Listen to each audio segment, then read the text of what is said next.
So, this is going to be a power ranking of all LPL teams in summer 2024. We've just finished the group stage, which was a double round robin of best of threes, and they were fearless draft.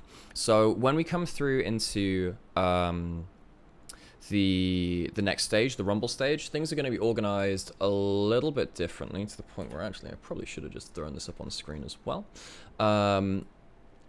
Each of the teams who are in the groups, the top 2 and then the top 3 from Group D, will put into an upper group, which is known as Group A. They'll be fighting off against each other.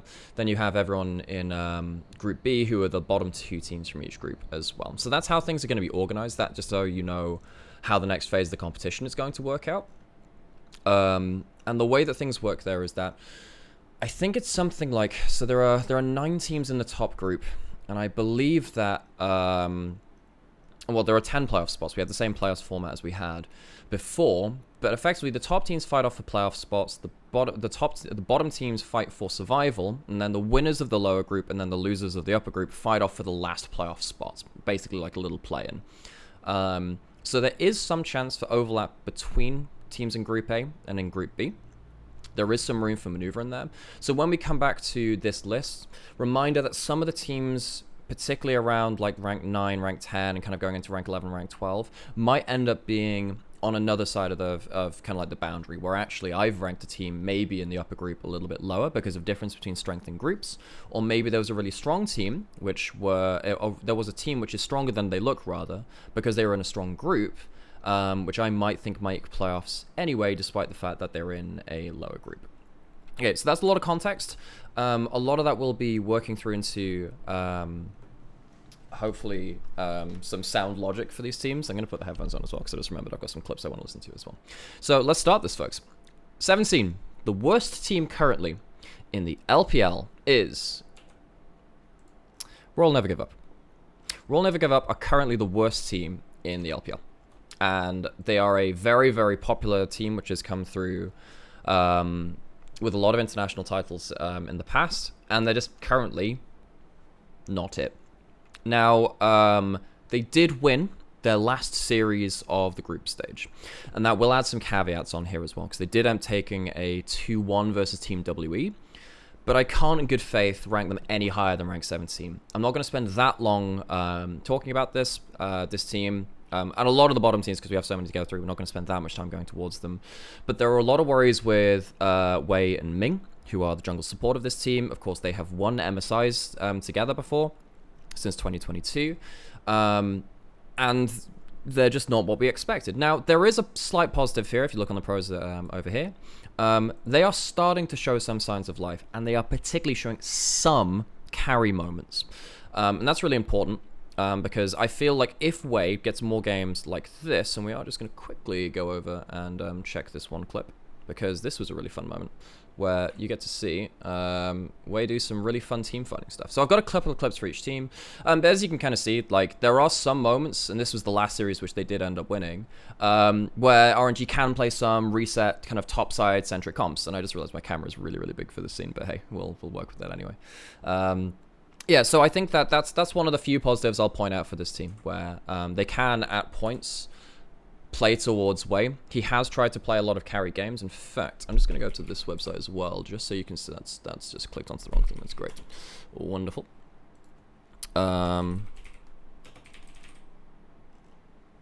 So we're going to go check some of the team stats in here as well. You can see, like, over here, Wei plays a lot of carries, but let's be honest, not a very large amount of wins on there. The only one there is kind of like the Viego, which has worked out pretty well.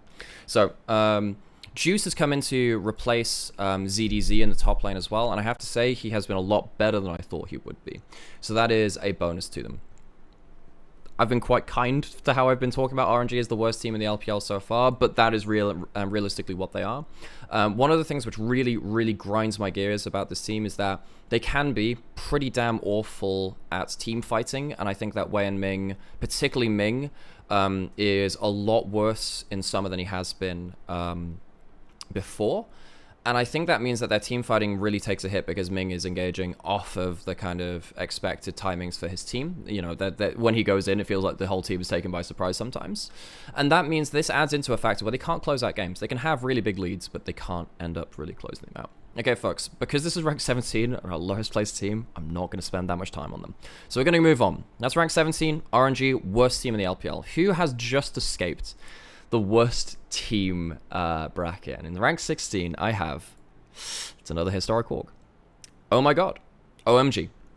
I currently have OMG as my rank 16 team. This team really upsets me because this was a fan favorite team from you know, last year. And honestly, OMG have really, really disappointed me in so many different ways. I think that Angel has largely been their best player. However, they won basically 0 games with Angel as their mid laner. So I have a couple of clips which I'm going to play later, and they are from the series which OMG did better in, with the game that they won, I believe that was against LNG, and that's all from Lonfeng playing in mid lane. Their LDL mid laner that came up briefly in spring. He played against BLG one series in spring, and did pretty well in that game. Well, okay, not the first one. He played Yasuo into Knight and got a bit bodied. He's a Yasuo man, so hey. But yeah, Angel is really, really good. But he... Oh, yeah, sorry, Hannah, by the way, I need to do a player to watch thing as well, so I'm just going to backtrack very, very briefly. The player to watch from RNG is Wei, because Wei can potentially carry this team, even if he's been off form.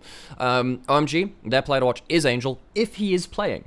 And that's a problem, because they're currently swapping him in and out. The rest of the team also gives me a lot of worries, and that's partly why Angel has been, like, my player to watch. When you have, so OMG have had some revolving door stuff going on. So Abel left the roster coming into Summer, and Starry came in as their AD carry. And also midway, well, after losing to Rare Atom in the first round robin, unexpectedly, because Rare Atom were meant to be worse than OMG, Harry came in to replace them. And Harry is fine. They are just about LPL standard. And sadly, that's about all you get from Harry. There were a couple of games where, I think there was an LNG game where they tried to play for the team-ending Kennen team fight, and they just couldn't find the flank, because Harry just couldn't find it, and they couldn't pull the trigger in time. So I have some real worries about their laning and their team fighting from anyone but Angel, really. However, the good things about OMG is that Xiaofeng is really, really, really good at Viego comps. And that helps them, because now we are going, and this is an important point, remember this for the rest of the video.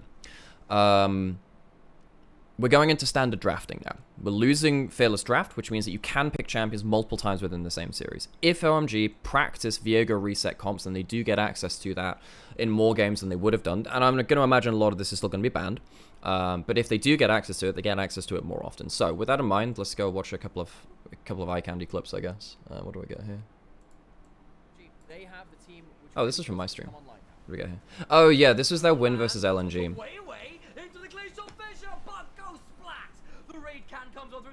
You can just see, just like playing through big engage, Ash Arrow into Viego resets, really, really powerful. This is that, and there's one more clip I want to show of that too, which is basically just from the same game doing the same kind of things, where you can see that OMG pretty good at starting fights and just playing for that first kill, and they do that in this one too. Oh shit. Oopsies.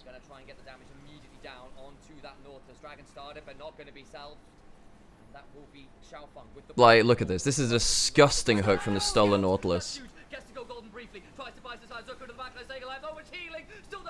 Scout completely into shuffle. I think he gets rooted up by the Nautilus passive from the stolen Nautilus as well. But yeah, this is largely how they ended up beating LNG. Anyway, so this is some of the good things about OMG. I think they do have really good first kill reset Viego comps, and they'll get more access to that in standard drafting than they would do within Fearless Draft. So they're even with, so funnily enough, both of these teams, I'm like, well, maybe if they get a good Viego draft, maybe they can play towards that. In spring, very similar things happen in the LPL where struggling teams played Viego because it was just really easy to play. And it just allows you to play for the first, you don't have to play intricate macro up, you don't have to play intricate objective setup, you just kill the first target, you reset through to a victory. So, we'll see what happens with OMG. Their roster swaps between now top, bot, and mid lane now have made this team unstable. I don't have that much hope for them, but maybe they can show us some more kind of like intricate team fighting. So, on to rank 15, outside of the bottom two now. And we're getting to, who did I put as rank 15? I'm going to surprise myself here. I can't quite remember who I put on beyond this point. I believe I put Rare Atom. So, as I said just before this, OMG, they got a bit rocked in their group stage because they were expected to be better than Rare Atom. that wasn't necessarily the case. Rare Atom have had some really bright moments, to the point where they even took a series off of LNG. LNG did lose a series to Rare Atom, and there are a couple of things which work for and against Rare Atom on the same kind of axis, right? So you'll notice on both the pros and the cons, there is Vikla. Vikla can be great for Rare Atom. Vikla can be not great for Rare Atom as well. We've seen him have fantastic Yone and teamfight flanks. We've seen him get completely blasted on lane and not be able to impact the game at all. So it's a bit of both. So yeah, Rare Atom, they have some pros and cons there. I think that also in terms of styles, they're pretty damn good with Xiaoshu and Vikla both on flanking threats. And we've seen that a couple of times. There was one particularly good game versus LNG where they managed to have like the Jax Yone flanks, which was really, really good. And beyond all of this as well, because I've talked about the solo laners, I think they do have ups and downs. One person who is just pretty much only ups and positives right now is Xiaohao. Xiaohao is an absolute beast. Xiaohao has done some absolutely ridiculous things for Rare Atom, so for me, he's my player to watch. I think that he had a poor split on Weibo by his standards. I don't even think he was the problem, though. Not necessarily, and we'll talk about Weibo a little bit later, don't worry, folks. But yeah, I think Xiaohao is a player which I think is underrated because people kind of like put against him that Weibo splits. And he's really been helping in terms of carrying through the team fights. However, there are some negatives to them. As we said, sometimes Vikla gets blown out of a game, and when he's behind, they snowball behind really, really badly. So they just keep falling behind, and they kind of double down on their losses, and that doesn't help when they have poor early game understanding. So this is why they're kind of capped at 15 in the bottom 3, even though I do think that they do have some good team fighting moments. Because I don't think that they have very good early game understanding, and that means that they don't get to the point where Xiaohao can, really help them in the big moments. So we're going to go look at a couple of clips. I think there are a lot of these clips are just Xiaohao kind of popping people. What happened here? Which one? Oh yeah, this is one of the best Herald plays we saw this split. You saw the hacker escape. Now get ready for this, which was absolutely insane. Look how Xiaohao plays this out. This is very, very funny. So they use the Herald. You're like, okay, why the hell are you putting that bot side? So Xiaohao uses Herald as a gap close and an engage tool. So we've seen the big brain Heralds, we've seen the taxi Heralds. Get ready for the like full offense Herald as well, which gets Xiaohao like this incredible triple kill. Like Xiaohao is, I love this guy. Oh, the double kill, whatever, sure. I love Xiaohao, man. Xiaohao's great. Anyway, so that's one of the big plays. And then what else we got? I can't remember what I did for the second play. This might have been one of the big team fight flanks. I can't remember. What happened here? Oh yeah, this is versus top esports. The reason I put this in is just because it's versus top esports. I'm like, okay, if they can pull out some good team fights versus them, then you know maybe they deserve some props. This is Xiaohao again. Watch how Xiaohao waits out of Fog of War. He charges up his Q onto the Rift Herald, and so he gets the instant knockup. Jaculov has no flash, gets his knockup here. Look, he's charged up here. Immediate flash, knockup, kill. Like, Xiaohao's team fighting instincts are absolutely absurd. I love this guy. I think this guy is such an underrated jungler. So he's one of my favorite players to watch. I think he's really good. And yeah, this is kind of an even-ish team fight. But when you're going even against not top esports who are very, very high tier, it's worth calling out this kind of play. I think Xiaohao's team fighting instincts, if they get to those team fights, are really, really good. So anyway, pay attention to him. He's really good at League of Legends. Okay. How to get this Google Doc. I will post this after the stream. I don't want to spoil you right now because I want to lead people through it. And speaking of spoiling, we're going to spoil ourselves the 14th rank. We've gone through Rare Atom, some of the pros, some of the cons, some good team fighting. Xiaohao is really, really good, but they can just fall behind randomly too and just snowball out of a game. Rank 14, who have we got after this point? This one might... This one is probably the first that people raise their eyebrows at, but I can't in good conscience put them any higher. This one is Team WE. Team WE started the group stage off looking like a top 4 team. If you look around at the first round robin, they took a game off of BLG. They had really good macro, and a lot of the pros come from their first round robin. very, very good at playing towards like obvious win conditions. I only have one clip here for them just because I didn't. There were a lot of clips which were just kind of hard to like put into words, really. So I'm gonna just show you this, where like you can see that they are really, really good at playing around like big objective comps where they have the Maokai with a long range backline. You have, I mean, Mark's a really good engage player, but he's really good at just buying space in team fights like this too.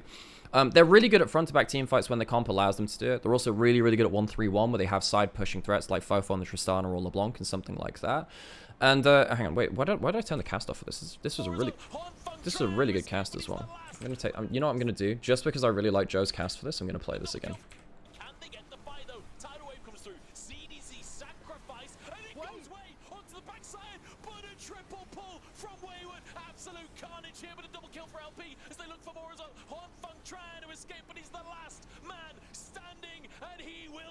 I love that last man standing. It really brings down the pace of the team fight. Good job, Joe. You did a good team fight cast there. So, yeah, WE, they have some really good moments. Wait, did you see that the LCK used a clip from your co-stream cast for their secret boardroom? They did? That's so cool. I didn't realize that. Someone have to link that to me. Sorry, I'm reading chat when I'm mid-flow. That's not always a good thing. But yes, I think they're really good at playing obvious win conditions, and that's a big bonus. They're very organized when they have like hung on a big engaged champion. They play towards that really well. And they're really good at the 1-3-1. For me, Fofo is the player to watch because when they are playing those 1-3-1s with Fofo on Tristana or Corki or LeBlanc in a side lane killing turrets, he is really, really good at organizing those side lanes. Even when they are falling behind, I think Fofo is still playing well. And I think a lot of what is helping this is the fact that Mark has a lot of good comfort champions right now in the Leona and the Nautilus. He's not a top tier LPL support, but when he's on the Leona Nautilus, he knows exactly what he needs to do. It's back into his comfort meta. And I think that Wayward has some good moments too. Wayward in Spring was that player where if you were a struggling top laner or a top laner like in the lower half of the league, Wayward effectively was unbeatable because he would diff you so hard and use those leads to win games. But he could never really bring that out against top tier top laners. So we need to see if he can bring that kind of form back to see if he can go a step beyond that too. There are a lot of issues with them though. LP was in the team. He has now left, which now means in Spring, WE in their AD carry position had Stay and Prince revolving. And then in Summer, they brought in LP, and now they've replaced it with Abel. That is 4 AD carries in less than a year. They have been going through this faster than any other team within the LPL. 4 players in the same role. And I think what this is not helping is the fact that when Plan A falls, when they have these obvious win conditions, which take a bit of a rock, where they lose a skirmish in a side lane, or they lose a team fight with their obvious team fight comp, they start to panic, and I don't think they have that much leadership to fall back on right now.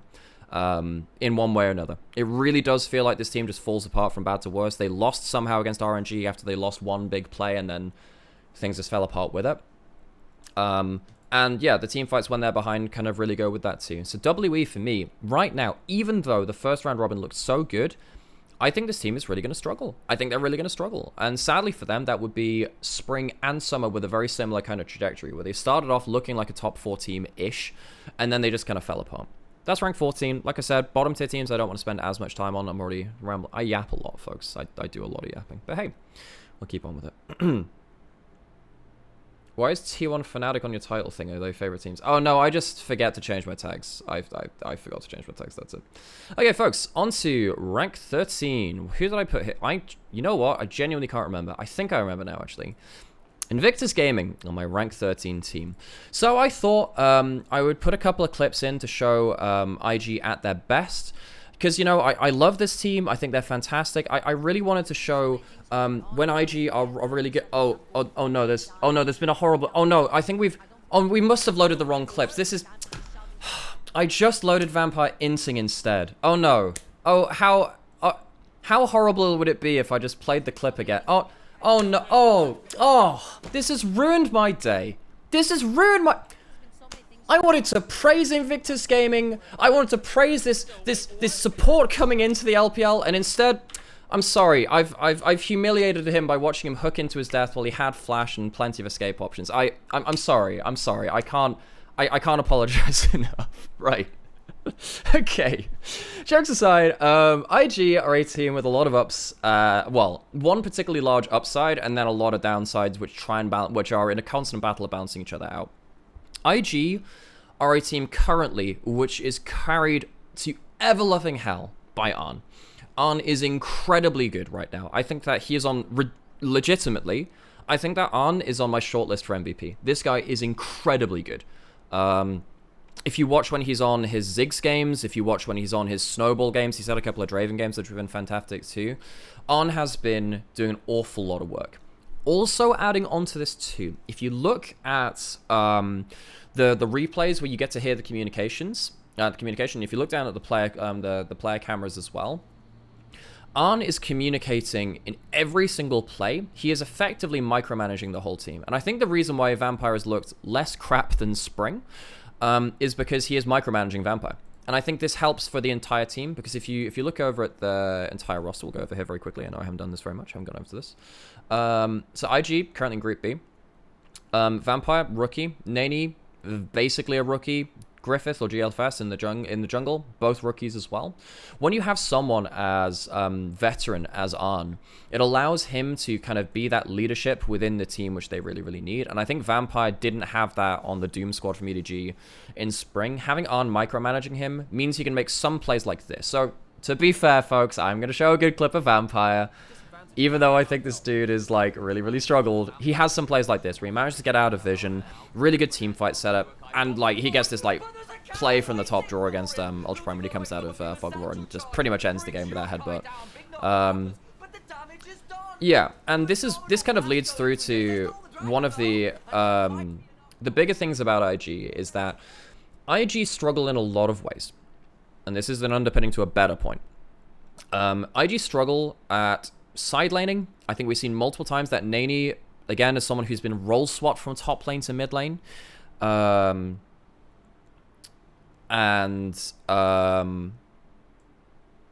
kind of like been subbed in and out of that roster. He doesn't really understand side laning that well. I also don't think it's helped by the fact that Vampire and Griffith are really bad at covering him when he's on side lane. So he's meant to be on the strong side of the map, but because his jungle support are not moving very well, he often is not supported even on his strong side of the map. So I think that's quite poor at times. And I think that also there will be a problem where Arn is effectively ratatouilleing the whole team right now. Pretty much. The jungler's name, so it is GLFS, but his name technically comes from the Berserk manga, which is Griffith. So Griffith, who is one of the main characters within the Berserk manga, which I've just started reading, by the way. Great name. Yeah, so the other casters want to call him GLFS. I want to call him Griffith, so I occasionally just slip between the two because I forget, because I really like Griffith as a name. But hey, yeah, so if you hear someone call him Griffith, that's because that's where the name comes from. It comes from the Berserk manga, and this is kind of like, I guess, syllabic for that. But yeah, Arn is effectively on my shortlist for MVP because he's doing so much work on this team. He's one of the best Ziggs players on the league. He plays a mean Kalista and Draven as well. But he's also effectively ratatouilleing the entire team. When you have a mid jungle which is inconsistent and rookie, when you have a support which was the worst support in the league in Spring and is not that much better now, you're looking at a team where I wonder whether Arn will, against upper tier, once you get through into harder levels of competition, when you're playing against better teams again, if they make it through further into the bracket, I wonder if this team will start to fall apart because Arn has to micromanage too much. However, folks, IG have a lot of issues, but they can goddamn team fight. And yeah, I think that IG, they are a really good team fighting team.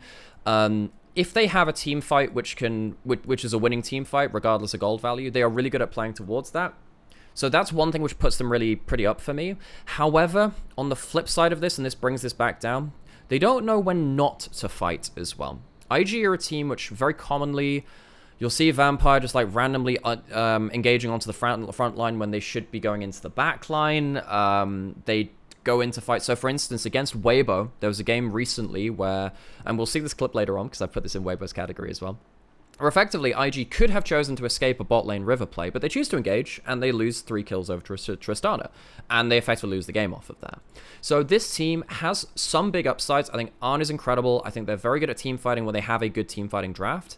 However, there are some higher level of game understanding things which I think are really falling apart from them, and I also think there are going to be some points where maybe they fall apart under the pressure, particularly because Arn is micromanaging so much. That's rank 13. Let's move on to rank 12. This is where things get quite interesting for me, because just after this, I believe I have Ultra Prime. There we go. So Ultra Prime is my rank 12. After the first round robin, I thought that this team could get into the upper group. I think they've shown some really good stuff. I think that Hacker has been fantastic. He's my player to watch. Oh yeah, Arn's my player to watch for IG. I almost forgot that. Yeah, Ultra Prime is rank 12, and Hacker is my player to watch. He is a fantastic AP jungler. I think he's a fantastic Karthus and a fantastic Zyra. He plays, and his brand is really, really good too. And because we are going into standard draft and we are losing Fearless draft, you can get multiple Karthus games, multiple Zyra games, multiple Tristana games out from Urukai in the mid lane as well.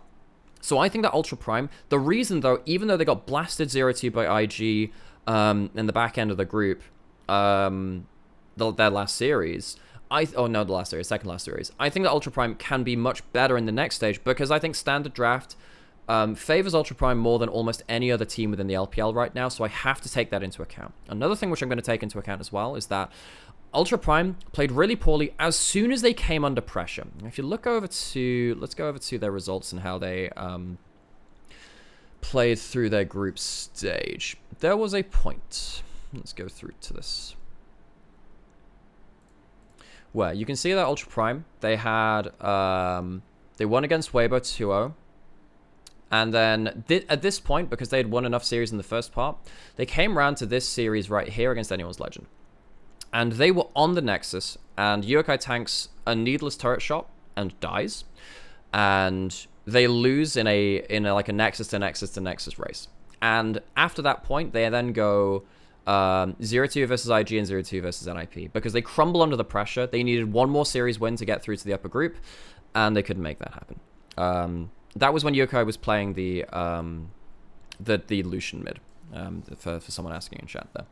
So, yeah, Ultra Prime, for me, they really fell apart under pressure. I think they will get better without that pressure on them in the lower group, and I do think that they will do quite well in the lower group because of this. However, when they are under pressure, we saw against IG and against NIP, their teamfight setup was really poor, and we've seen this multiple times now. Doggo has lost them games solely off of level 1s. His level 1s have been blowing flashes in needless places, taking poor level 1 trades. There was also a point too where he misses an Ezreal Q on a stationary minion to stop him and Niket being able to hit level 2, and they end up losing a 2v2, and they get completely snowballed on by Arn's Draven. I think that was in that game too. So I have some really big issues with Doggo making crucial mistakes. I think that they have poor teamfight setups, and I think a lot of this comes from the pressure of the situations that they're in. Also, I have to show this, don't I? Yeah. Okay. Also, things like this happen, folks.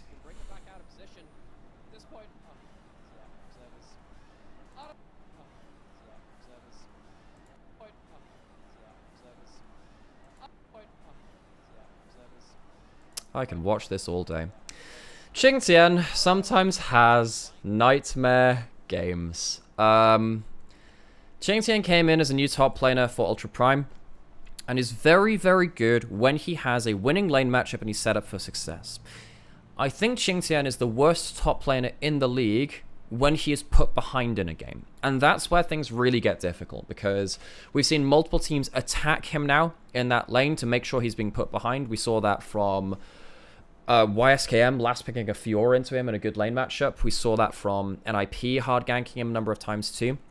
However, so this is a lot of negatives. I really want Ultra Prime to succeed, though, because of some of the positives which they've shown.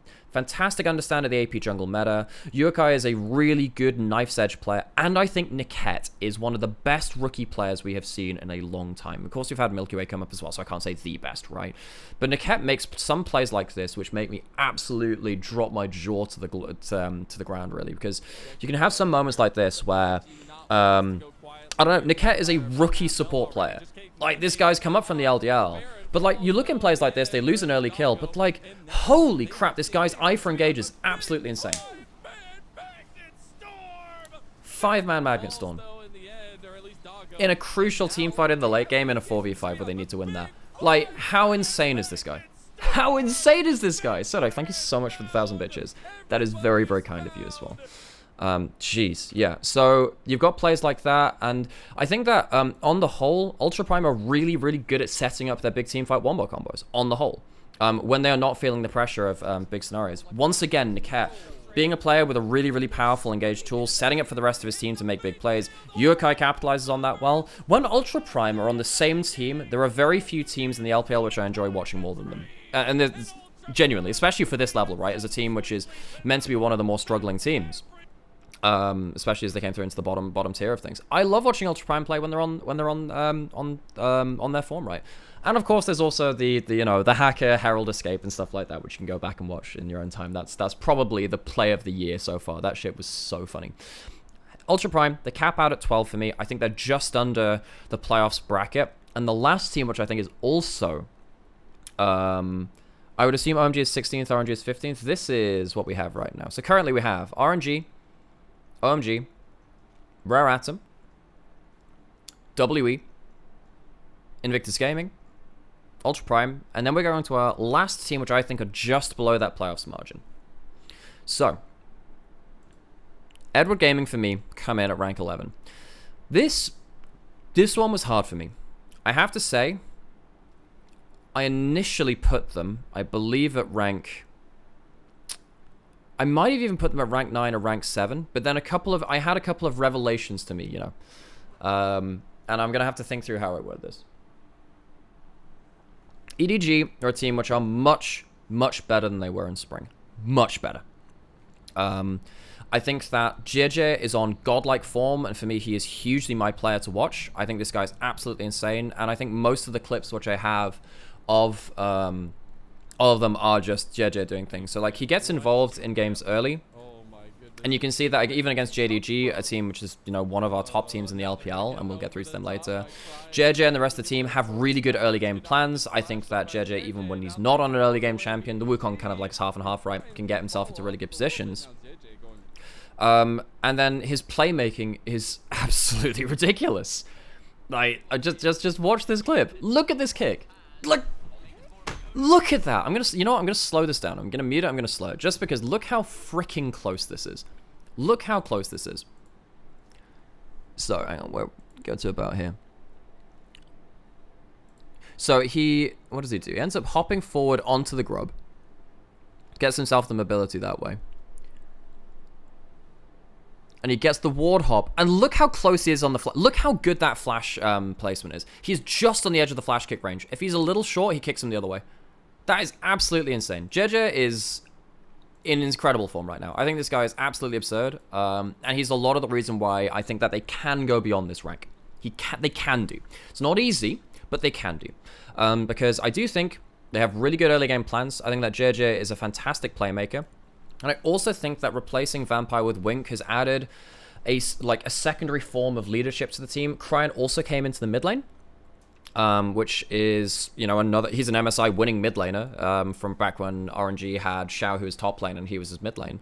However, the reason why I, in all confidence, cannot put them above this right now, EDG have the opposite problem to Invictus Gaming. Invictus Gaming, I called out a lot of their problems, but they can team fight.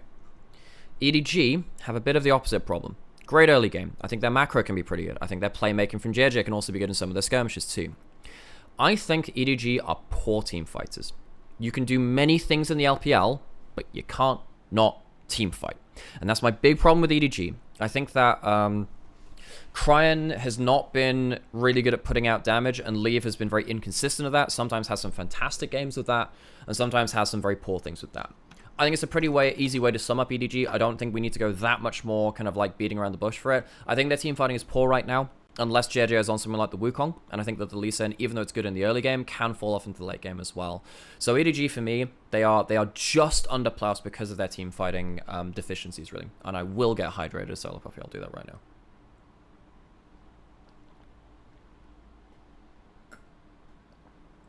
Okay, folks, how are we feeling? That is the rest of our underdogs tier. So what I can do, folks, on this document is I can collapse absolutely everything here. So everything down here is everything that we've covered already. And then I can open that back up again. I will share this document after the stream. And if you're watching on YouTube, because I will put this on YouTube as well, I will put this in the description as well. And absolutely feel free to comment, add in your thoughts as well. Do you think I got stuff right? Do you think I got stuff wrong? I love to hear about that. Now, I've cast about 300 LPL games this year, folks. I am freaking dripping in the knowledge of LPL. I am hydrated in this stuff to high heavens, folks. But that doesn't mean I get everything right, and it doesn't mean that some things don't slip my mind as well. So absolutely call out things that you think could be adjusted, but it's a good conversation all the same. Am I going to answer some questions after the list is done? You know what? Just because we're about to go into the next category, I can answer some questions right now. Before we go on to the playoffs caliber teams. So I'm going to take like a bit of a time to talk a little bit less and go through this. And then, yeah, if you've got any questions, now is a good time to ask them, folks. That's the logic. Okay, folks, let's go. Okay, folks, let's go on to our top 10 teams. Got a little while to go. We're going to start spending a little bit more time on some of these teams as well. And someone in comment has just put the question of, TT a top 10 team? That's weird. Is it? But is it, though? Is it at this point? So, TT, I have put them as rank 10. Now, initially when I was planning this list, I had EDG over TT, and I think I might have even had Ultra Prime at 11 and then TT at 12. I've since come around to thinking that TT are a top 10 team again. They were briefly that last year. In spring, they made playoffs, and they made a playoffs in spring, and they made top 10 because of that. TT had a god-awful first round robin. And that will be weighing on people's minds, and that is completely valid, folks. That is completely valid, folks. However, TT were the only team in group stage to take a game off of JDG, who were the top team coming through from... No, that's the wrong thing. I've clicked on the wrong thing. I should have just gone back to where I was. Great job, Alex. But you can see TT, they had a really bad first round robin, but they did end up taking a game. You can see the one loss in the JD gaming column is to Thunderstorm Gaming. Now, that was through some really good punishing play with really good flanking team fights coming through from the team. I think that TT in the first round robin showed some of the worst understanding of side lanes in the entire tournament in the first round robin, and it was really bad. And I also think that Beichuan is quite a limited player right now. I think it looks good on stuff like Brand, but not that much else. And also, probably the biggest thing, which is a caveat here, which might change, but the biggest caveat here is that Yucal is not the player he was last year. His first round robin was awful. Absolutely awful. And I think that he has started to come around in the last couple of series. And also, I think TT as a whole have come around in the last few series to the point where, because of their series where they demolished EDG, I couldn't put TT below EDG in this sense, because in Group D, IG demolished Ultra Prime, but I thought that there were enough caveats for me to say that Ultra Prime was still the better team than IG. With EDG getting demolished by Thunder Talk, I could not say that EDG were the better team going into the second round when TT had clearly shown growth coming through from that first round robin.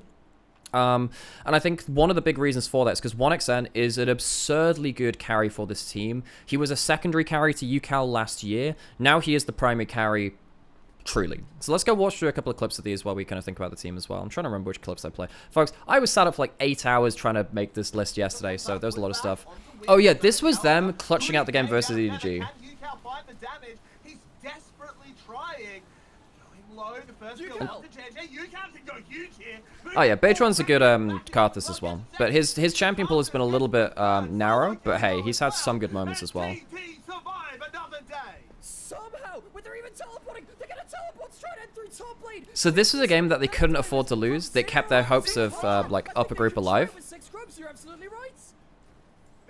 And they end up teleporting into, I mean, what happens after this? We'll skip forward a little bit. They end up teleporting into finishing the game off of one Nexus fight with Tristana 6 grubs. I think this team has some really good, like, creative playmaking, creative macro.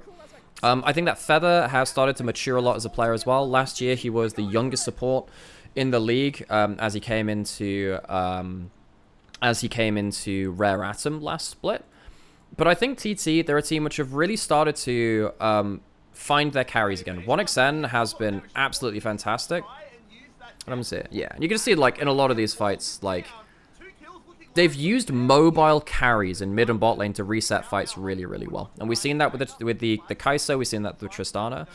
And that's been, like, a big reason for why they're starting to slot into the meta a little bit better. And this is also another team which I think... Oh, I've ended up misclicking on that clip then, so we won't see a third clip then. But all the same, I think 1xN is my player to watch for this team. I think that UCAL's starting to recover. I think that Feather also has... If we look at... Let me go to TT on here. I think that TT with stuff like the Feather's Blitzcrank as well has also been pretty powerful. I don't really want to see UCAL on Corki. That was quite bad. But hey, his Tristana and Yone are a little bit better. All the same, TT, they have some really good upper tier team fighting comparative to the teams below them. And yeah, I think that even though their first round robin was really, really poor, they have recovered enough for me to trust them with just about getting a top 10 spot. I can see, like, I don't know, maybe WE can recover from this bottom group and give a fight. Maybe TT, they just fall to their side lane understanding again, and they kind of falter in that sense. But for now, I'm just about putting TT in here, but this was one which I agonized over. We're going to move on to ranks 9. You know what, folks? I might even do this at the same time, just because this annoys me. This was the hardest decision, and I think everyone knows the teams that are coming next, because you haven't seen these teams yet. You know these teams are coming, but do you know what to do with them? Because I don't know what to do with them. In rank 9 and rank 8, I'm going to do this at exactly the same time. Yes, of course you're going to both call it at the same time. In 9th, I have Weibo, and in 8th, begrudgingly, I have LNG. These two teams upset me greatly. These teams are not okay. Weibo, let's start with them. Because yes, basically, I put these here and I was like, well, one of them's got to be above the other one, but why the hell are they here? These two are like the turtles on a fence post. They don't have the power to get there under their own ability. But they're still somehow there. And you have to then just accept the fact that, yes, they have actually managed to get to a position where they could genuinely, like, threaten for playoff spots, even though they've had some such awful moments as well. We're going to start with Weibo as the first of the Battle of the Frauds, as some have called it, because this team upsets me. Now, I did put the preview of this on my Twitter, so some people would have seen this already. I am so happy last year I came up with this term for Weibo. Consistently inconsistent. This team can do magnificent things like find themselves to a world finals. They can also be one of the worst teams in the league and be threatening to go last place in their group throughout most of the group stage in summer. That means they can punch up. Consistently inconsistent is a pro and a con of this team. And they are really hard to figure out because of this. I really hate trying to predict whatever Weibo will do because we have seen so many different things. The reason why I have slightly more belief in this team than I did before is because Tarzan is looking good on this team now. Tarzan came in to replace Xiao Hao on this roster coming into summer, and they've started to look pretty good with them now after what was an awful start of the split. You know, I think that Tarzan was a guy that was obviously looked as high kind of stock value for the LPL. And I think the big problem for me is that that he took so long to get it kind of integrated into the team. They didn't know what they wanted from him. I think there was a point where I'm going to quickly go over to some other points in the negatives first because it brings in the picture of Tarzan. Xiaohu has had an awful summer. He had 7 MVPs in his lane against him because his enemy lane opponents had such an easy game. And Light, I think Light is still good, but he is not the 1v9 player that Weibo used to trust for light game for heavy carrying later into the game. Where you could just say, oh, we just threw early game, but hey, Light's on Aphelios, that's fine, right? You can't necessarily do that now. Now, Light does have some really good Ezreal performances. He has had some carry games, but he's not 1v9ing as consistently as he was. What that means is that if Xiaohu's not doing damage and Light isn't 1v9ing, Tarzan kind of has to pick up carries. We did see in their last series versus Invictus Gaming, Xiaohu finally had some good games. I can't trust that that will continue, but the fact that he had some good games allowed Tarzan to play some initiator games as well. So playing stuff like the Sejuani where he didn't have to be a big damaging carry. That changed things quite significantly. Because it meant that actually he could play towards earlier pathing where he could impact lanes more rather than just sticking to his farming paths. There were some fantastic early ganks that he had. And what that means as well is that he can play aggressively around his aggressive lanes. If Xiaohu is playing well in lane, which he did very much to do so against IG, and you also get to play around Breathe, and Breathe came in as well to replace ZDZ on the top side, he has been an excellent laner, if nothing else. If Tarzan finally can pick up some more facilitators, maybe things start to change for the better. And that means that some of their better teamfight instincts, which is kind of their snap turn teamfight turnarounds, using big CC from Tarzan and from Breathe, and also from Crisp, can work out really, really well. I will say there are other issues with this team. Crisp has been god-awful for most of this split too. This is not a simple solution. There's a lot to talk about with Weibo. I've got a couple of clips. These are meant to show them in a positive light, obviously. Like, this is like eye candy clips to show some of the best stuff. Like, you can see that they even took down Anyone's Legend when, you know, Anyone's Legend were, or like they had some good games against them. I can't remember. Yeah, this was their first loss to Anyone's Legend, where Weibo ended up having like the one series win against Anyone's Legend, despite the fact this is when they were in their crap era. They get some really good early objective fights, and then also into their second round robin, their last series, they had a really good early game versus Invictus Gaming too. By the way, before I play this fight, I also want you to view this because this is kind of like doing double duty here. From IG, they could at this point look to disengage this fight. This is why I brought up earlier that IG don't know when not to fight either.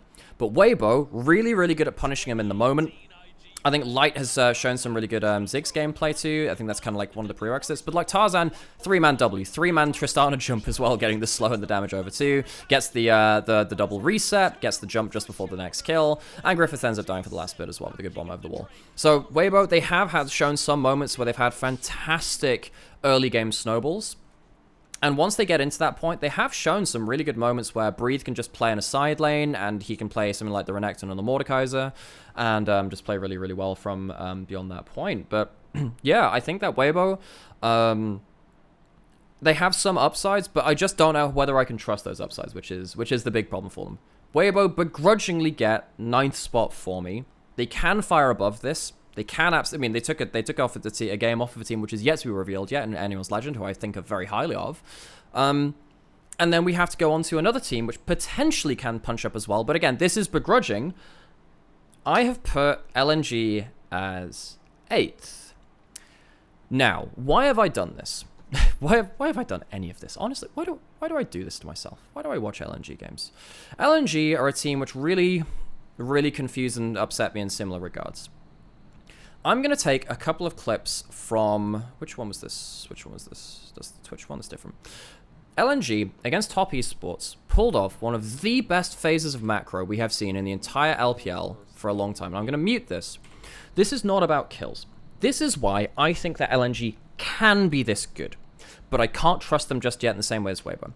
This is a game versus Top Esports, who are incredibly good. They are one of the top teams, and we'll get towards them a lot later because, of course, they're one of the top teams, and we have to reach them later.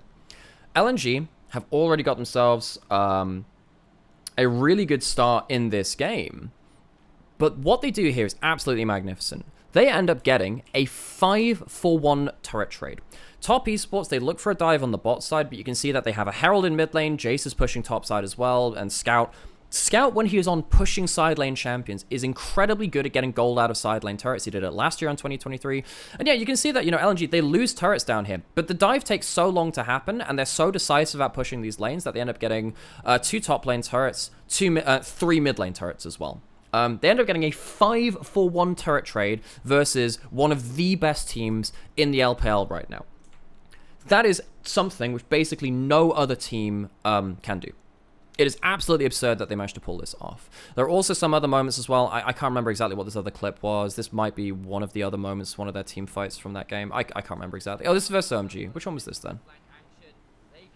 I can't remember which one this is. Oh, is this Scout getting his triple kill? Yeah, there are some moments here where, like, you can see that their team fighting can be okay, and Scout, once he gets those leads, can impact these team fights.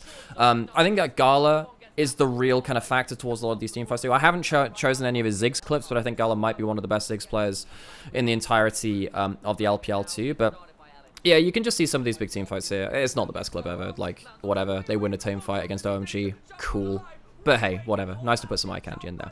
So, LNG. Let's go talk to things a little bit more onto... This clip is so long. What the hell? Why did I put in such a long clip?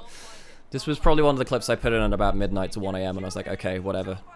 I'll put it in there just because there's a lot of kills that happen. Sure, whatever. Hey, Gala lives, and Gala had a really good W in there. That's what we're here for. Gala W.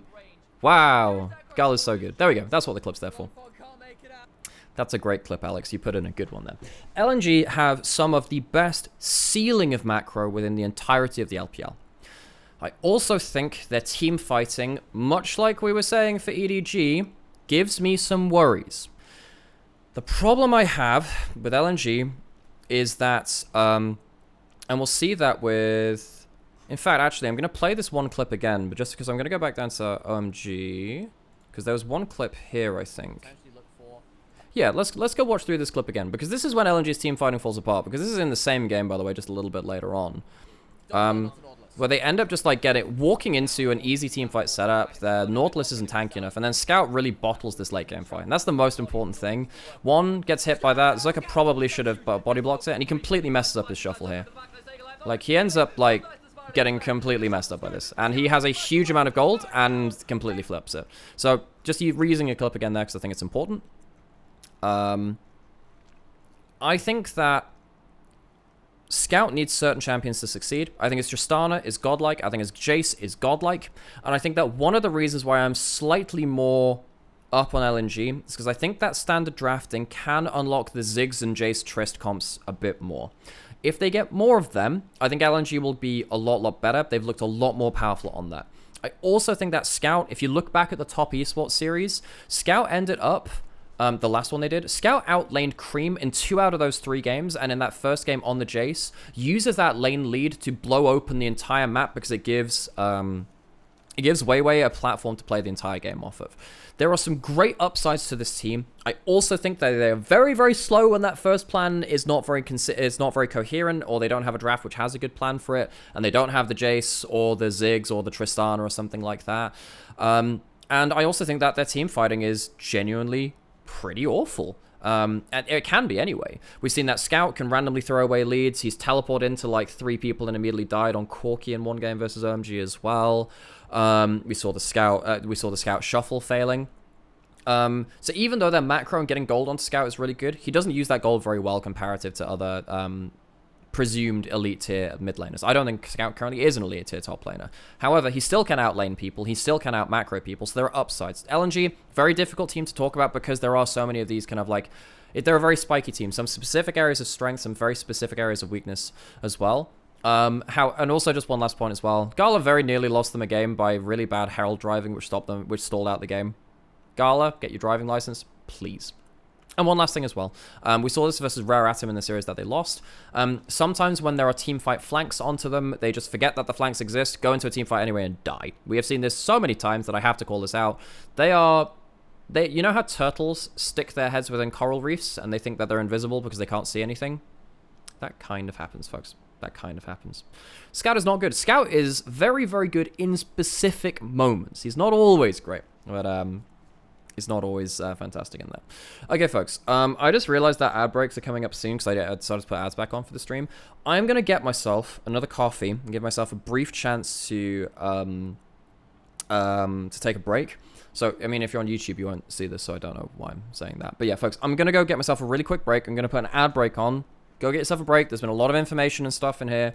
So rest digest some of the information and come back in a couple of minutes. So we should be able to get through the rest of the teams, I think, with just that one last outbreak. And then maybe I'll play some games afterwards, but I'll do that as well. Folks, be back in just one set of them. So, right, let's go on to rank 7.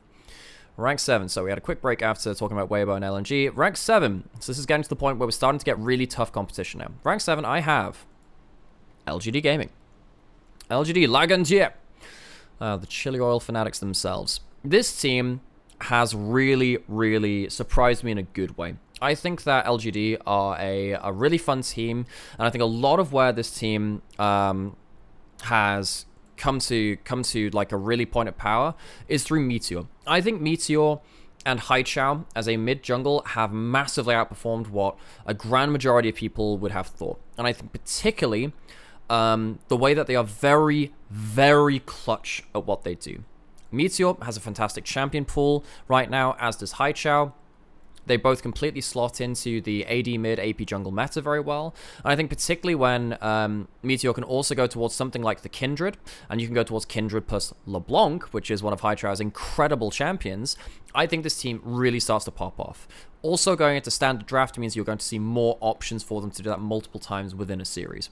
So we have, Chaovi, as the Chinese community knows, Haichao, and Meteor. Their clutch late game playmaking is really, really good. So we're gonna go watch a couple of plays. In regards to that, I'm trying to remember if this is. Oh yeah, this is the 20-minute Baron. So as we said, Meteor has a really good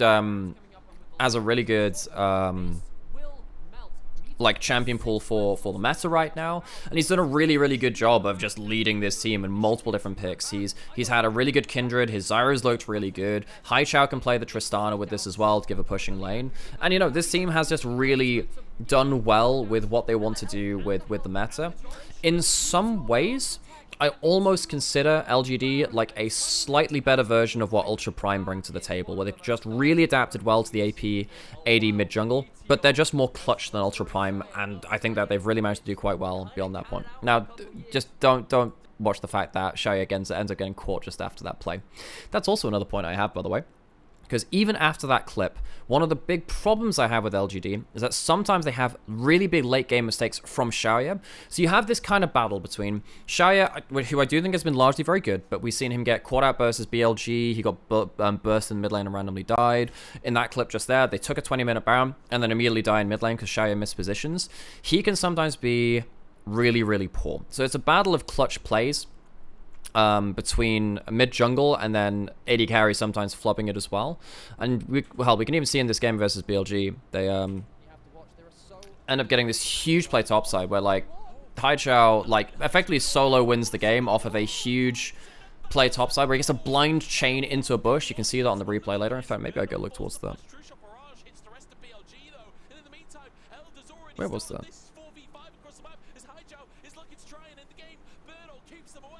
I don't think it's on this VOD. That's a shame. But he ends up hitting a blind chain, and then like he just completely clutches out the game against BLG. So this is the one series which BLG lost the entirety of group stage. So LGD, I think they're a fantastic team to watch. They are my surprise team from the group stage. They did much better than I thought they would do. Yeah, I think that this team is really, really good. I love watching this team play. I do think that Birdall needed to change his playstyle quite a lot. I think that at the start of the groups, he ended up being very, very poor. I think Birdall is now much better again. I know that I saw like 1 or 2 comments saying that, oh, is he the worst top laner in the league? Absolutely not. Absolutely not. He was the Aatrox carry player. He was playing lethality Aatrox every game. I think that he has shifted over to playing more tanks and utility kind of champions on top side to play for the team. His Cassandra has been fine. His Poppy is very, very good. And yeah, I think that on the whole, this team is just really adapted to the meta very well. And particularly Meteor is really, really good. Meteor has clutched out with late game Kindred ults multiple times. His way to get stacks is really, really good. It wouldn't surprise me if LGD, if Xiaoya kind of like ends up kind of like shoring up some of his late game mistakes, whether this team could even take like a big series off of another team. This team could be a bit of a dark horse to get into top 5, you know? Thank you so much, Sully. And, yeah. By the way, folks, we are celebrating Twitch partner as well with the stream too, because we managed to reach that the other day. It was on my birthday a couple of days ago, where we hit Twitch partner. So happy birthday to me and happy not Prime, the one partner. Ah, that's the one. Yeah, that's the one. Okay, so we have gone through 10 teams now, and we're getting on to our last, 11 teams with rank 7. And we're getting on to the real kind of like nitty-gritty of the top teams. Now, a lot of the teams, I mean, you can tell by process of elimination which teams are here. However, for people who might not have seen LPL, I still think this is very educational, and hopefully we get ourselves some good discussion about which teams are where. Right, rank 6. I currently have Fun plus Phoenix. Now, Fun plus Phoenix, they initially, I put them in top 5. I think I put them at rank 5 just before this. FPX, I've put them just outside of the top 5 teams and just outside the fight for world slots because honestly, their group stage left a lot to be desired, even if they had some strong moments. I think that the first round robin, Milky Way, was very quiet. You could even say he was very poor. And I think that the drama around the team where Shalahoo was forced out of the roster by basically a rogue management member, that didn't help them in some ways. But even since they've come back and they started to regain some of that form, there have been some flaws in their play where I think that some of the carrying done, particularly by Care. I think Care is the weak spot of this team right now, but even Docdam can be a bit of an inconsistent damage dealer, even though he's better than he was in Spring. I think he's more consistent than them. It means that Milky Way has to do a lot of carrying. Credit to him, he started to do that again in the second round robin. He's not at his Spring form, but he's getting towards the point where we start wondering whether he can reach that again. I think that Docdam and Life have leveled up a lot since Spring. They're much better in lane. They're not solo losing games through that anymore. I think that they play very varied stuff. Docdam and Life already did a lot of varied stuff in bot lane in Spring. I think they're continuing to do that, and I think that really helps with the meta. And also Shallow, who is playing quite well through individual laning leads too. There was a game versus, which was the game that they played? Maybe versus JDG, where they had Shallow, who had like a 3-kill lead early on, because he just ended up like 1v2ing in topside on Gnar, and he ended up almost carrying a game through that. So that was kind of cool. I do think that Shallow, who sometimes falls into the same kind of conversation as we have with Qingtian, where if he falls behind, this guy can be really quite poor. In Spring, he was much better at falling behind and still affecting the map in a macro state. I think he's struggling to do that a little bit more. However, this is still a top 6 team. The reason I'm putting negative connotations in here, and caveats rather, is because a lot of people from Spring would expect at least FPX to be a bit higher because Milky Way was so good. This is just some of the negative reasons. I still think this team is very, very dynamic. I think they're very much on the same page. I think their macro can be very good. And I think that they have some of the more interesting drafts for a top team. They had some Diana drafts, which were really fun. They had a really good level 1 versus JDG with the Diana draft. And I think that means that like their team fighting can be very, very potent. You can even see in clips like this, like very good mobile team fights where they're fighting on 2 different fronts at once, knowing that they can reposition after that point. You know, it's not always the cleanest fights, but still, I mean, look at this, like the great QW coming from Milky Way on stuff like the Lilia. Lilia's not an easy team fight champion to play a lot of the time, and yeah, I think that FPX, they still have a lot of what can make them a very, very strong team. I can't even remember what I put as the second clip. Which one was this? Oh, is this the big resets in the mid lane? Yeah. This is the big resets in the mid lane. Yes, this is versus EDG after FPX lost their first series versus them. So this is a really important series. And yeah, you can tell that they can do some really good upper tier team fighting where they're just all on the same page. They're like, I suppose, kind of like a mini JDG in that way where players like Yagao just kind of jump in on the really good timing to make sure that they can kind of like capitalize on really good openings, even if they don't have the same star power as a team like JDG in the same way. Yeah, I think that FPX they could fire above this. I think if Milky Way does go back to a spring form, there's definitely something which can be said about that. I do think that there are caveats which take them out of top 5 for me right now. And bluntly, the thing about this level of play when we get up towards the top teams is now getting towards the point of which teams have more positives than the other teams rather than having more negatives, right? And yeah, that was... legit, that Viego play was the most clutch of the group stage. They're losing this game and would be hard out of Group A if they'd lost. Yeah, it was very, very clutch, which Milky Way had struggled to do before that point, but still, good to see that you can still do it. So FPX currently ranked 6. So folks, we have reached our top 5. We have been through the entirety of the groups. So we've got RNG, OMG, Rare Atom, WE, Invictus Gaming, Ultra Prime, Edward Gaming, Thunder Talk Gaming, Weibo Gaming, LNG Esports, technically leaning gaming esports, I think, pretty sure, LGD Gaming, Fun plus Phoenix, and we get onto our top 5. So, obviously, process elimination, it's pretty easy to tell who rank 4 and 5 are if you have been watching LPL, but particularly for people who have not seen as much of it so far, let's go talk about our 5th place team, and one which I think if you watch just the first couple of games of Summer, you'd be very surprised. I have put in rank 5 Ninjas in Pajamas. Ninjas in Pajamas are my rank 5 team. They are just ahead of Fun Plus Phoenix. I did initially put FPX at 5 and NIP at 6. I think I was weighing a little bit too hard on the issues I had with them in the first round robin. I think this team has come up with some really inventive, well, some really strong solutions, really, to a lot of the flaws they found within their play at the start of Summer. Now, these are really important to talk about because NIP are a team which had a lot of issues at the start of Summer. They were really, really poor on AP junglers. I think Aki on AP junglers was very, very suspect in terms of his positioning. I think that Photic, when he was playing traditional AD carries, in fact, let's just have a look at Ninjas in Pajamas. Yeah, so when he was on stuff like the Lucian, it was kind of meh. I didn't really like him on stuff like the Sivir. And that raised a lot of issues where it's like, okay, can NIP play the meta right now? And I think the problem was that they were trying to play the meta, and I think that NIP, even in spring, you could ask anyone on the LPL cast, would say NIP were a team that had to discover themselves before they became a good team. They found themselves their comfort style in spring, which was Bruiser junglers for Aki, which can be an engaged threat, but also Rookie was on champions, which could shove and roam and be a second jungler effectively. So he was playing Talia, he was playing Ahri, he was playing Aurelion Sol.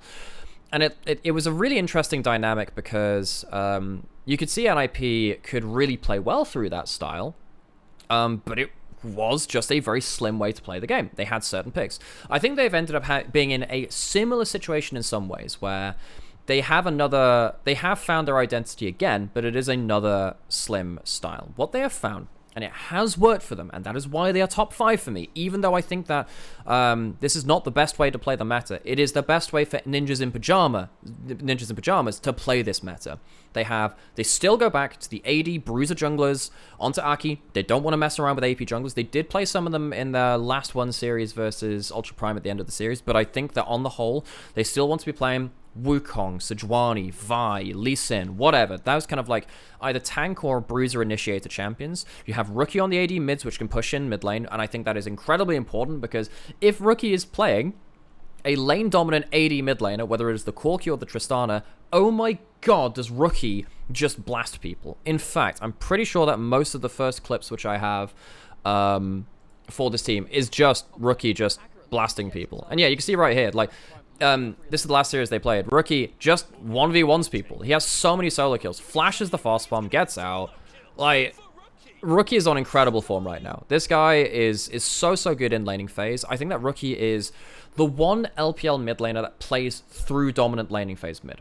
You have players like Yagao, Knight, Scouts. They are good players. I mean, Scout, you know, he's had drops in form, whatever. Don't string me up over that one, but like there are a lot of players in the LPL who have been elite before, but there aren't many mid laners which play through laning phases.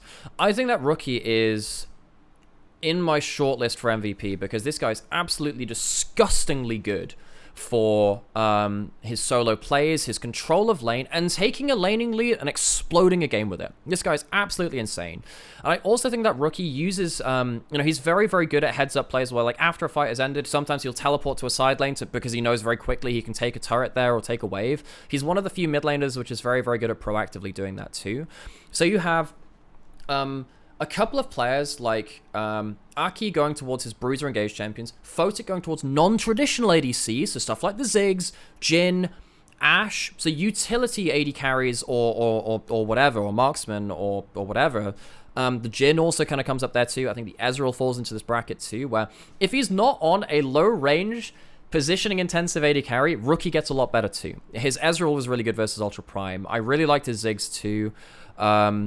I think that NIP, through these couple of like concurrent discoveries saying, okay, we need these kind of junglers, we need these kinds of AD carries, it has then allowed Rookie to do godlike work in his laning phase, and it also means that Shanji gets more room to maneuver as well. I think Shanji, when he gets a lead in top lane, is one of the best players in the league. This guy's absolutely insane. So I think that NIP, they have discovered themselves. They have gone on that spiritual journey, and they now finally know thyself. I think this is also bolstered for me by the fact that they're going into standard drafting, which means more Tristana, more Corki mid for Rookie, and it means that they can play those niche, more narrow compositions more times, which is really important because I think that they are still a narrow team. But like, also, by the way, one of my favorite things about Rookie, and I think this is something that Rookie does uniquely well, he uses Fog of War better than anyone else in mid lane right now. So, like, he's really good at just hopping over, going to a pink ward, and assassinating the goddamn enemy jungler, man. Like, who else does this? Rookie is just such a cheat code.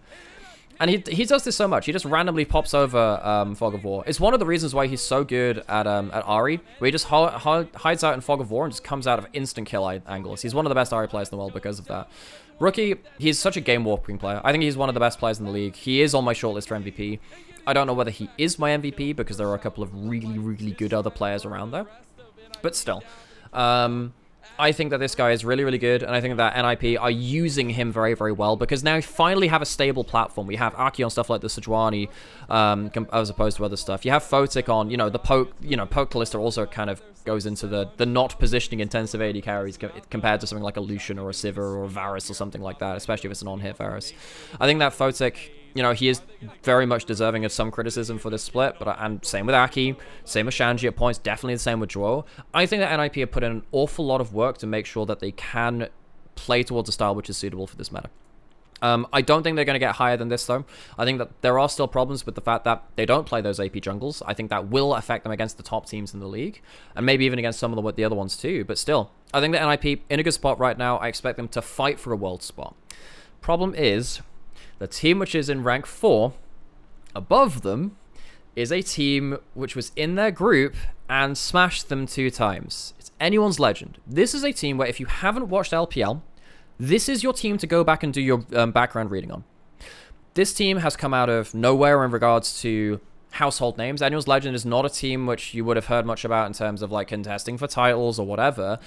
This is the split to go back and watch them. So if you're watching this video on YouTube or wherever, Anyone's Legend is the team which I think you should most read up on, because this team is genuinely on the cusp of being a title contender. The only reason I can't realistically put them into top 3 is because I haven't seen them versus top tier teams enough with this roster. That's the problem with the group stage. I don't get to see that too much. This team is a team which has built over time. In fact, you know what? I think it might even be valuable. So, well, we'll look at the group stage here first where you say, yeah, they lost 1 series. Of course it was to Weibo. Nothing else makes sense. But I think Anyone's Legend, let's go back to their tournament results so we can see their rosters which they had across this, right? So, before this, they replaced Rogue Warriors, I think. And, they've had some good players before. Xiao Hao was on the roster. And that was where he was kind of pub stomping before. But particularly through spring, you saw them pick up Shanks and Hope. They came in from Team WE. Kyle joined, of course, over the offseason as well, alongside Croco. So they brought in a pair of carries which had played together before, and Croco and Kyle, who came in from the LCK together as well.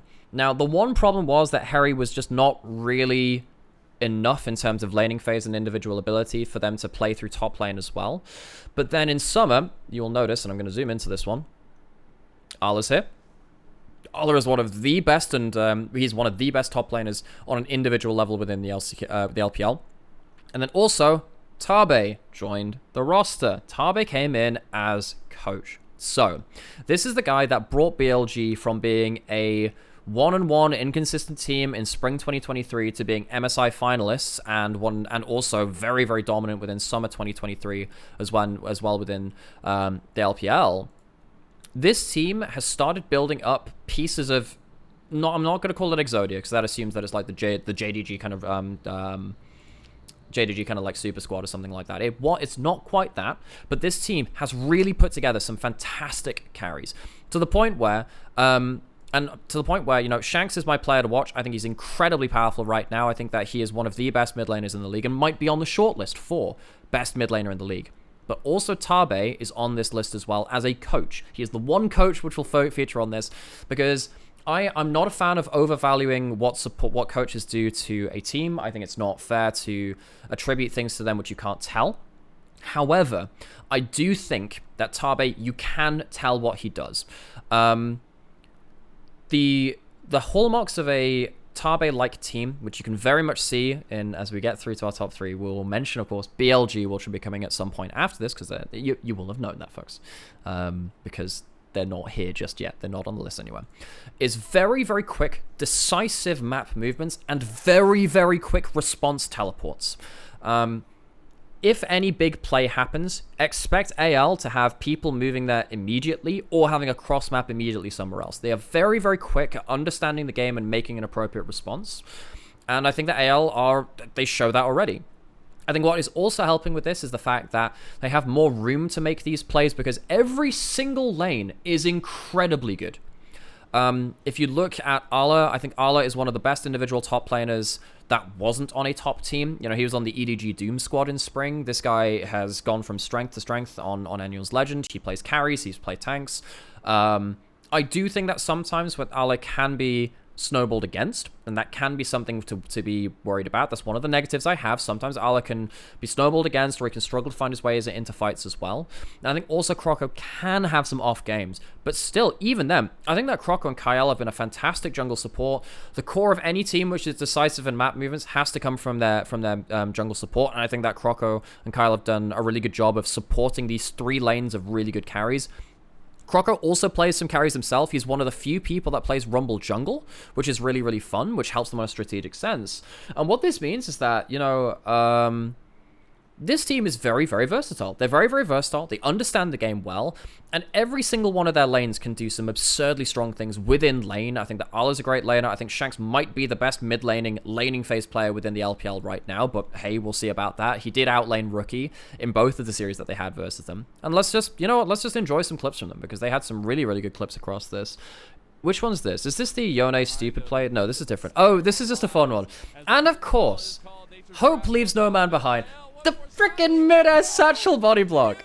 Like, yeah, okay. They also have some fun too. Hope, I don't get to talk too much about him, but hey, Hope, I noticed that. We all noticed that. Did it lead to the most things? No, but hey, he's my hero, folks. But then also some big plays like this. Shanks is an incredibly good Yone player. And yeah, I think that Kyle and stuff like Leona has also been game-challenging. Now, Yone is an unfair champion, and this is also versus IG, so it's not necessarily the fairest clip to put on. But Jesus Christ, Yone like 1v3ing effectively with like Leona CC bot behind them is just, yeah.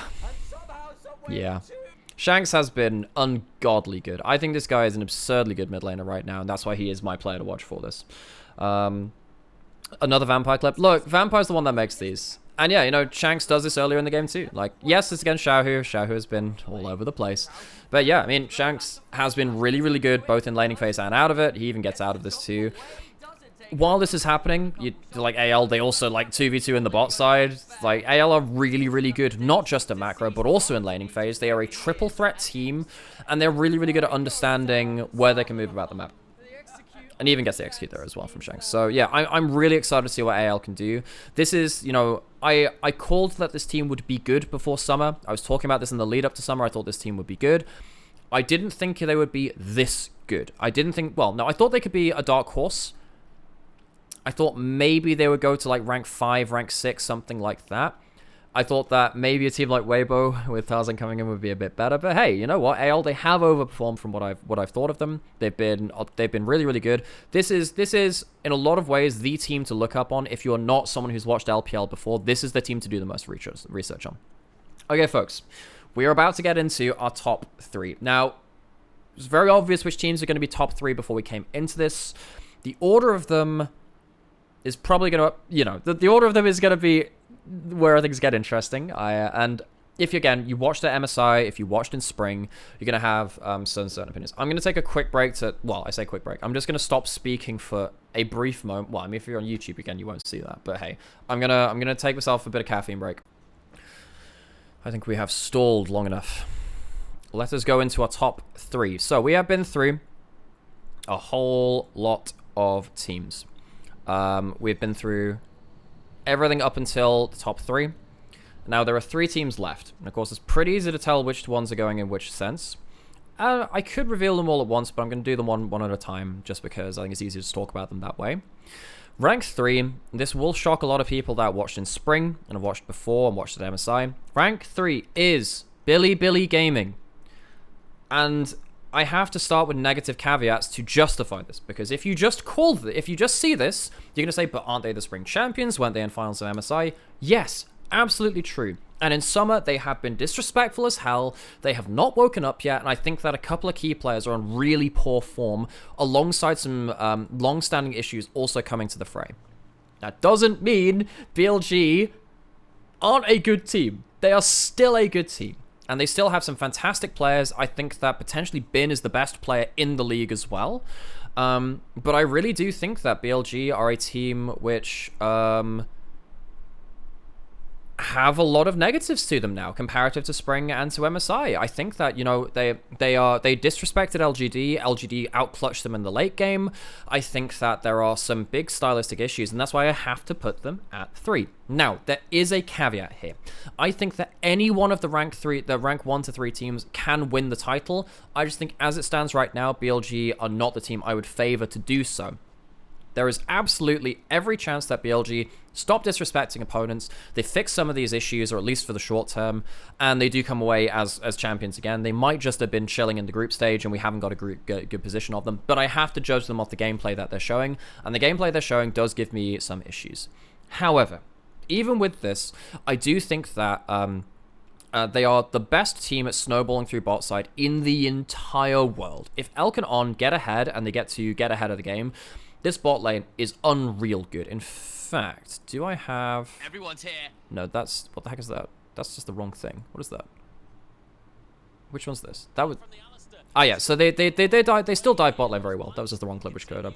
So they're still doing their bot lane dives where, like, they can get these, like, level 3 dives, tower aggro juggling.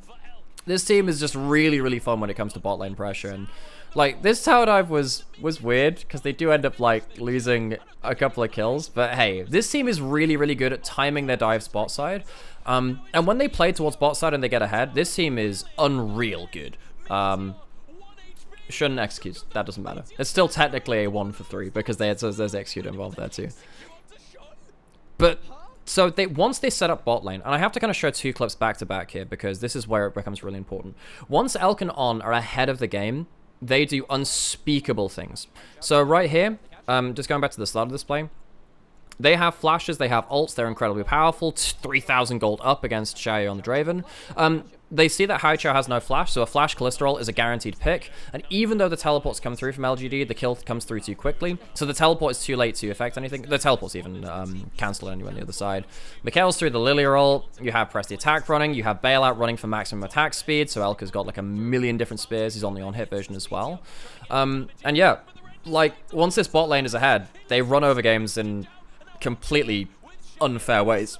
You even see that Xiaoyu like blows the summons to try and kill Alk at the end. This is just not fair. This is really not fair.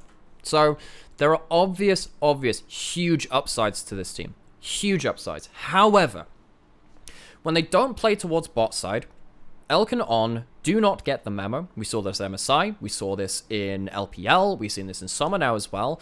Elk and On are that gif of that deer being pulled out of the swimming pool, you let go of it, and it runs straight back into the pool. If you are not constantly putting the jungler in Elk and On's lane, this lane is a lose condition. I think that On, we've had that joke about, oh, it's on and off when he's had a bad game. He will do that when he's not got jungle support in his lane. Elk, very similar. If Elk doesn't have his jungler in his lane, they will still go for the 2v2. But they just lose, or the 2v3 rather. It kind of erupts into a 2v3 because they're playing as though they have the jungler behind them and that the enemy jungler isn't in their lane when they quite obviously are. So yeah, BLG for me, they are frustrating because they have some of the best goddamn players in the league and they are still in a position where I don't think they should be favorites now. And another thing which is adding into this is the fact that, so I know I saw some people criticize Shun. I think that Shun's been doing quite well. I'm not going to really leverage anything towards him, at least not in a segment like this. I do think that Knight, his impact on the game is really low right now. He has had some good laning phases. I think he's been pushing up quite well in early lane. But even then, I think that he is often not impacting games even when he has a lot of gold. He's getting caught in side lanes. He's mis-executing on team fights. I don't think Knight is good on AD carries. And that's a huge reason why I do think that, weirdly, I could see BLG weirdly losing to, say, I mean, obviously, I think anyone's legend could potentially do that because I think that Shanks is on a crazy run of form right now. I think Rookie might be able to outlane a Knight as well, and maybe that could be a win condition. And I also think even a team like LNG, because Scout is so good at AD carries mid, might be able to throw them for a bit of a loop. So there are worries there. They are still a team with huge upsides. I think that their ability to team fight is ridiculous. Case in point, there's a great clip here of them team fighting. And I think part of the reason this team is still so goddamn good is because they have Bin. Bin is unreal good. Like, Bin on tanks and on weak side can do unreal things. He's also a fantastic strong side carry player. I think the curse of Bin is that he is the best carry top laner within the LPL. However, he's on a team which needs him to a weak side tank, so he's also doing that like so goddamn well as well. So yeah, I think BLG, if they keep playing towards bot side, I think they can win the LPL. I am worried that they're going to come up against teams which have better mid laners suited for the meta right now. And also I'm worried that they will continue disrespecting teams and they can just kind of fall apart. So that's BLG. There's a lot to say about that team. Bin is my player to watch. I think he's the best top laner in the league right now, and I think he's absolutely incredible. And I also think that Shun and Elkanon are fantastic when they get rolling through bot side as well, but there are worries about them. And I am quite worried about how Knight is playing. I think he needs a meta shift or just a wake up. I don't know what the hell's happening with him. So, ready for top two? Top two. Our second place team in this power ranking is... I don't think this will surprise many people. JDG. JDG are currently, for me, second best team within the LPL, even though I think they have issues. And I think that some of these top teams are definitely flawed, but they have really strong upsides where you can ignore some of those flaws. The reason why JDG are my second place team is because Kanavi is on an unreal level of form. Kanavi is absolutely insane. He's my player to watch, and I think Kanavi is just... What clips did I even have here? Which one was this? That's a little bit different. Okay. I gotta show you some stuff about Kanavi right now. Which one's this? I can't remember which one this is. Which one's this? Is this the right one? Did I choose the right one? Yeah, okay, folks. Just watch Kanavi do Kanavi things, man. I've seen this guy do things which I just didn't think were possible in this current meta. Kanavi is just an unreal skirmisher. And I think JDG are a slow team, except for when Kanavi starts doing stuff like this. Like the pinpoint sniping, great mobility, great ability to combo up with his team. If Kanavi and Missing are ahead in a game, I think the game is pretty much over. This is also one of the reasons why Kanavi is one of the few people that gets the Nidalee pass as well. Like, I think that Kanavi is absolutely absurdly good when it comes to skirmishing and comboing up with the rest of his team. Kanavi, man. This guy's absolutely really, really shining right now. I also think there are some big shout-outs to, I think that Yagao, as much as he is typically a more kind of backseat utility player, his Tristana has been really good. I would say right now, and this is going to throw a lot of people for a loop, I would take Yagao over Knight in the current meta on current form. That might not last. Knight might just wake up and play some godlike games, but if we're playing Tristana, if we're playing the Corki, if we're playing AD carries mid, Yagao is doing better at that than Knight is right now. Yagao is actually carrying a lot of those games, and he's pulling out the Azir and allowing Kanavi to play the AD junglers like the Wukong and the Lee Sin and stuff like that. It is really giving them a good amount of flexibility. You can see stuff like the Nidalee. He gets the Nidalee pass. There are only a few players which get that. And I do think that also Ruler, though he's not best player in the world, best AD carry in the world kind of standard right now as he was back in 2023 when he had solo laners that would like peel gods to allow him space to team fight, he is still on godlike form in utility champions too. So I think that Ruler on stuff like the Jhin and the Ashe, and he's even pulled out some of the carries too, has been absolutely fantastically good. So you have a mid laner that's on great form. You have an AD carry that's on pretty great form as well. The jungler might be the best in the league. There is another name we will talk about later. Don't you worry about that. That's a great conversation to have. And then also, another interesting thing for me is that we have Sheer and Flandre switching out of this roster. So Sheer is a player that came out of effectively nowhere at the start of the year. He was... I can't remember if he was too young to play in the LPL at first. Anyway, he's playing on stage now. And Flandre is one of the most experienced players in the league. I think that Sheer is a fantastic laning player. I think that when he has a lane advantage on stuff like, I mean, we've seen it on Twist of Fate and the like too, he has been really, really good at leveraging those leads. And I think that Flandre on the other side is very, very good at using his experience to be on the same page as the rest of the team and impact team fights very, very well. That's a lot of the positives. I will say, I think that JDG, unless Kanavi pops off, slow down an awful lot, and I do think that they do have some poor objective positionings. When they lost against TT, their positioning around objectives was genuinely pretty awful, and Ruler also had a pretty poor game on the Zyra as well, which brings me on to my last kind of like negative point for JDG, which is sometimes they draft themselves into unplayable situations where Ruler says, give me Zyra into a game that you can't play Zyra into, or something like that. So there are some draft worries, and there are also some worries about how they set up around objectives a little bit lazily too, especially when, look, JDG are a team which wait until mid-game when they wait for the one explosive fight. Sometimes that means that the fight comes to them before they're ready, weirdly. They used to be quite good at responding to them, but it's not necessarily been the case within 2024 summer. So JDG, they're currently my rank 2 team. I can very easily see them slipping below BLG if BLG wake up, but as it stands right now, I think that Kanavi and Yagao are on fantastic form, and I think JDG are very much one of my favorites to go towards the title race. There's one team left. If you have a list of teams out, I think you can tell quite easily who's in rank 1. Rank 1, folks, my current favorite to win the title right now is Top Esports. Top Esports, they were in the finals in spring, they went to MSI, they fell apart and were very much humbled in both those tournaments. However, they are in incredibly good form right now. And the one reason I said I couldn't say that, hey, Kanavi might just be the best jungler in the league right now is because Tien exists. Tien is on ridiculous levels of carrying form right now. I think that Tien right now is my pick for MVP. We'll see whether that sticks out through the Rumble stage and then into playoffs as well. But I think Top Esports are such a great team to watch right now. They are a team which has great early game understanding. They're one of the teams which will consistently be able to contest for early objectives on both sides of the map. Typically, you see teams give up grubs and take a dragon, or they give up dragon and take the grubs on top side. Top Esports will take one and fight you at the other one, and they'll just say square up, and they will typically win those fights.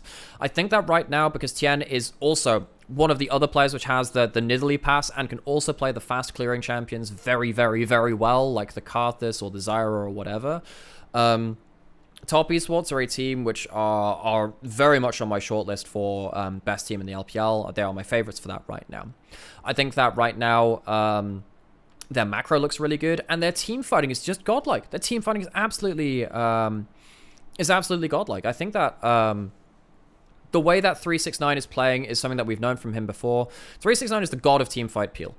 This guy is absolutely insane. In the few team fights we've seen Top Esports have to take from behind the game, because they have Mako and 369 peeling for the rest of the team, this team is unreally good. I can't remember which one I can't remember which clip this is. Look, it'll be one of the clips, folks. What happens here? I can't even remember which happens in this one. I don't know, just watch their team fights. I can't even remember which happens in this one. Is this... Oh, yeah, this is Tien doing massive stuff early. So this is fighting for the grubs. As we said, Top Esports, they will fight you for the early objectives. They won't let it go. And, like, they're just really, really good at using, like, all of these basic abilities. This is before level 6 on Leona and anything, right? But Tien has been really good at team fighting, fantastic at early game. And I think that Top Esports are just really on the same page when it comes to most of their team fighting instincts. I think that Mako... best support in the league. Tien, currently best jungler in the league. I think it will be contested with Kanavi. I think that 369 has been very, very good in team fights, even if he's not been the best individual top laner. I think Ben's still better than him. I think that Jakilov is fantastically good. And he's probably the best AD carry within the league right now. So you look, like, role for role, Top Esports have such an incredible amount of talent on their roster, and they're all playing on the same page right now. So he gets himself an unofficial quadra at like 7.5 minutes into the game in that game, which is really fun. Hell, what are the, let's just put some other clips on because they're just really, really good. Was this the same? Which one was this? Yeah, I think this is one of the few times they team fight from behind in a game. This is when they were falling behind against LNG. But like, just look at how 369 and Mako play out their team fight plays. It allows Jakilov to play like Ruler was playing last year. Because he has so much peel in team fights, and their follow-up is so good. Top Esports can take fights. They're rarely behind in a game, but even when they are, their team fighting is so damn good that they can walk away with stuff. And they even get themselves a Baron off that too, which is absolutely insane. This team, it is very, very hard to pin weaknesses on this team as they are playing currently, because this team is just really good across the board. And what we notice as well is that I think particularly Cream and Jaculov, they've done really well on the double AD carry meta, which is why I included this clip as well. I think that when 369 and Mako are team fighting very, very effectively, it allows them to have like these huge team fight plays where so many ultimates are thrown into the tank front line that you can't close down the back line as well. So I think top esports, I think they have the best jungler in the league. I think they have the best support in the league. I think they have the best AD carry in the league. I think Cream is still top tier as well. He's been playing very well on both majors and also the AD carries as well. 369, while I think he's still behind Bin right now, is still incredible at team fights. He's an incredible tank player. Even though I don't necessarily want to see him on carries right now, he's been fantastically good for this team. So that is the positives, right? There are caveats here. Not much, but there are caveats, folks, because the problem is top esports have not played versus another top team. Not really. LNG don't count. Not in the way that they were playing. And to LNG, they had that one game where in game one in the second round robin where they made it close. They won that game. But we haven't seen the problem, which is what happens when Tien comes under pressure again? What happens when we see him in another finals if they get there? I'm expecting them to get there on current form. What happens if they go to Worlds? Will Tien live up to that same curse again and just be the team from the LPL which drops out of group stage? Top esports relies so much on Tien's early game. If Tien messes up his form again and he mental booms in a finals or worlds, this team will fall apart. So that is still my big issue with top esports. If they are playing the way that they are currently doing, top esports are the best team in the LPL, and it is not close. They have the best early game understanding, they have the best team fighting, and they have some of the best best individual players in the league as well. However, if Tien falls apart and he has this mental block when it comes to important games, I can see them dropping down in finals and they just end up being a second place team. So folks, that is going to be the entirety of the power ranking that we have had for this stream, for this LPL. If you're watching this on YouTube, of course, leave your thoughts in the comments. If you're in the stream live right now, you can also do that as well. Why aren't we mentioning 369 dog performance at MSI? Because he is also, well, he had a really good last series when the rest of his team was falling apart. And even then, 369 on individual level was poor in lane, very good in team fights even back then. So, and also we're viewing this for summer. So this is a summer power ranking. Let's go through the whole thing again. So, after all is said and done, I have got RNG at 17, OMG at 16, Rare Atom at 15, WE at 14, IG at 13, Ultra Prime at 12, EDG at 11, Thundertalk at 10, Weibo at 9, LNG at 8, LGD at 7, Fun Plus Phoenix at 6, NIP at 5, Anyone's Legend at 4, BLG at 3, JDG at 2, and then Top Esports at number 1. So if you do have thoughts on this, let me know. I will, yeah, I'll release the, what I will do, you know, in fact, I can do this right now. I can share this. Just gonna share a link. Only people with the link, anyone with the link can view. So you can just view this, folks. So what I'm gonna do is I'm gonna dump this into chat right now. So you should be able to view through this as well. You can collapse things and you can view things. You can read this yourself, use that in your own time. And yeah, hopefully, folks, this has been, look, even if you don't agree with all of the placements, hopefully this has been a good discussion, and it's something that you can kind of latch onto as we come out of group stage and into the Rumble stage.